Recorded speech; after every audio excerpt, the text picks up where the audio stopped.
Kasi walinishika, wakaniweka ndani, si ndio?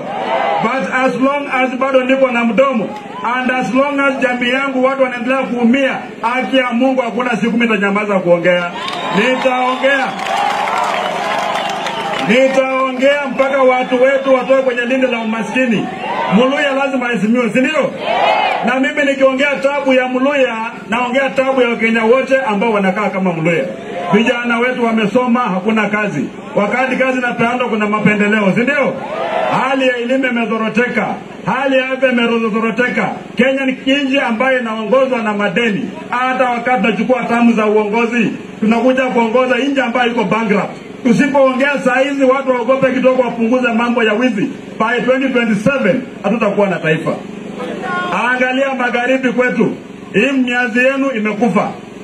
Nzoia ilikufa, Fani Pepa ilikufa, Kitinda ilikufa, jinari zote zilikufa. Hata factory hapa ya Mudete hapa hakuna faida yote kwa Maragoli, hakuna. Lakini wakati kiongozi wa taifa la Kenya anaenda sehemu zingine za kaunti za taifa la Kenya, anapeleka barabara, anapeleka stima, anapeleka maji, anapeleka factories, anapeleka kila kitu, ndio? Wakati anakuja magharibi, anakuja kanisani, anaenda kufanya mambo ya anniversary, leo naambia sio kwa fika mambo ya miaka 100.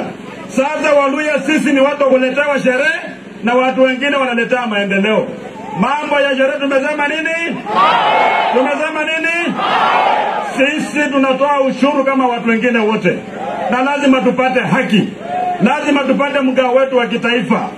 Na mimi nimesema 2027 nikitembea na wenzangu na nikokuwa na nyinyi Waluya nyuma yangu, tutaenda kwenye hiyo meza, tutapata haki yetu. Wakisema meza imejaa, tutavunja meza, tujenge meza ingine. Ama namna gani watu wetu? Muko tayari? Muko chonjo?